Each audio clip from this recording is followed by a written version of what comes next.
Hello, my name is Madison Firstman, and I will be introducing Group 5's presentation.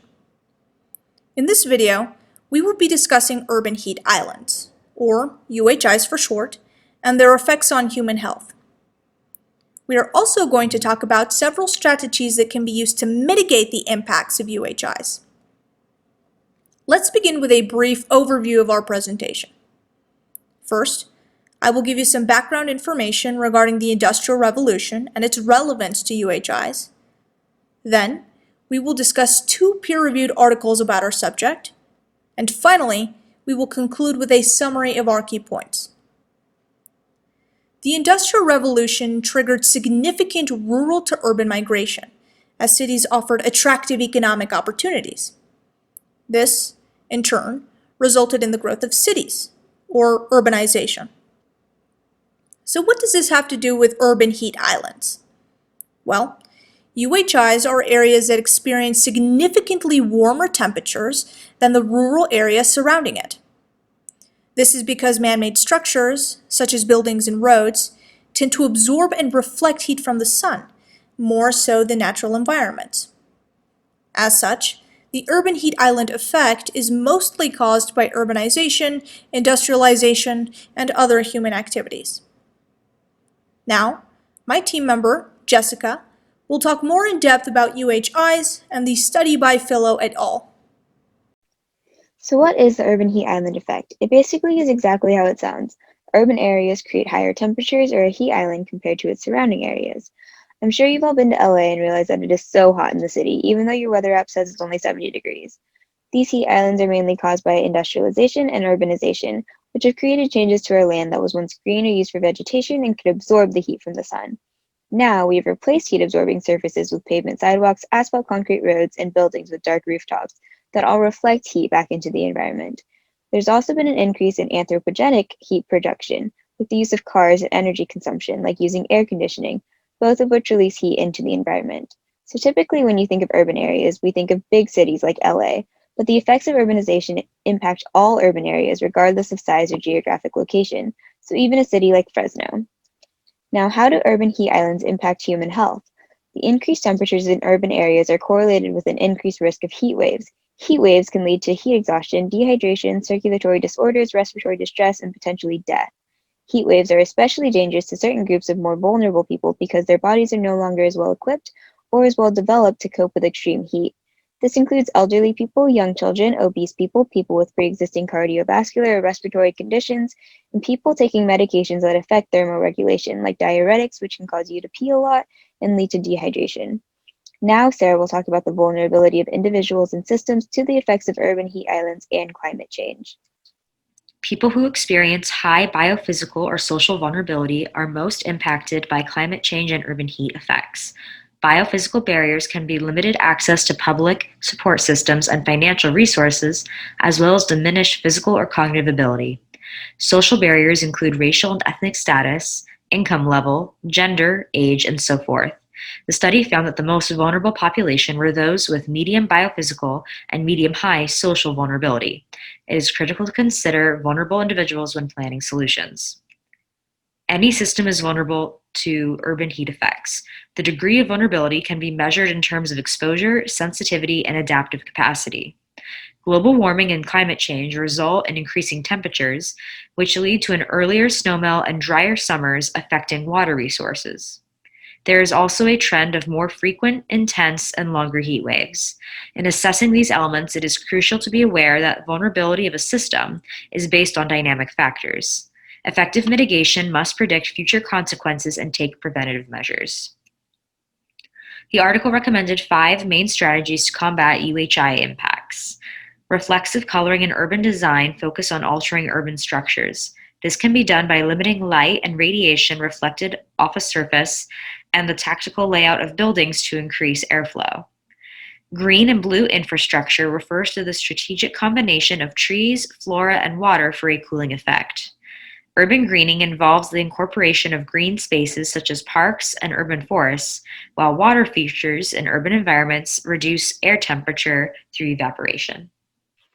Hi, this is Delaney Woolwine, and I'm going to start the discussion on the next paper on the effects of urban heat islands.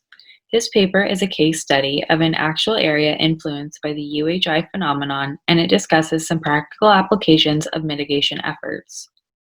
In 2017, Salata et al. Published an analysis of heat island mitigation strategies through a case study examining the Sapienza University of Rome, as the city of Rome has fallen victim to the urban heat island phenomenon. In areas like Rome and other anthropized cities, heat waves only intensify the effects of this phenomenon and therefore bring on some fairly intense symptoms of heat stress that were mentioned just a few slides ago. The university was chosen as a subject of this study as it is in central Rome, but also because it presents itself as a unique microclimate. It's been noted that the materials of buildings can actually amplify extreme heat phenomena like UHIs. The university is an older campus, but it has had some renovations over the years, so its buildings are made of many different materials which could have different ramifications on such phenomena. On top of the different materials of the buildings, it has many different urban configurations, like green zones in close proximity to large asphalt areas like parking lots, an area with water and fountains, another area with large buildings overlooking each other, creating an urban canyon of sorts, a botanical garden, and an area crammed with buildings sitting very closely together.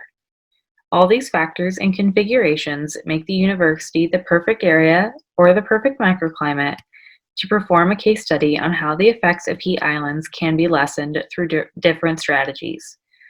The researchers used Sapienza University to test the effects and outcomes of different configurations using cool roofs, cool pavements, and urban greening, which is what Andrew will be discussing next. Hello, this is Andrew Bertuccio, and we'll be expanding on the Salata et al. Study that Delaney introduced. In this study, different cooling configurations were analyzed by the impact they had on the Mediterranean Outdoor Comfort Index, or MOSI, and the impact they had on the apparent temperature. There were 4 different cooling configurations utilized in this study, including a cool roof, a cool pavement, increased urban greening. Then all 3 of those listed configurations were combined to create the 4th configuration analyzed in this study. These results were then compared to a configuration that consisted of only an asphalt area with no green vegetation. As expected, the asphalt area with no green vegetation increased in MOSI and apparent temperature the greatest, with a mean increase in the MOSI of 0.19 units and a mean increase in the apparent temperature of 0.43 degrees Celsius. And also, as expected, the combined configuration of the cool roof, cool pavement, and increased urban greening decreased in MOSI and the apparent temperature the greatest, with a mean decrease in the MOSI of 0.24 units and a mean decrease in the apparent temperature of 1.49 degrees Celsius. It was reported that the shielding effect of the trees combined with the evapotranspiration of greenery contributed the greatest impact to decreasing the MOSI and the apparent temperature, while the cool roof had very little impact on decreasing the MOSI and apparent temperature. It was then projected in the study that the combined configuration has the capability of reducing health risks that are caused by exposure to high temperatures, such as heat strokes, somewhere between 60 and 80%. So this demonstrates that these mitigation strategies on urban heat islands are very important when it comes to human health. To conclude, here is a summary of the main points mentioned. Starting with the first article, we're introduced to the concept of an urban heat island, which is an urban area of increased temperature compared to its surroundings. Excessive heat can lead to human health problems that especially impact some populations identified as vulnerable, such as those with limited access to public support systems.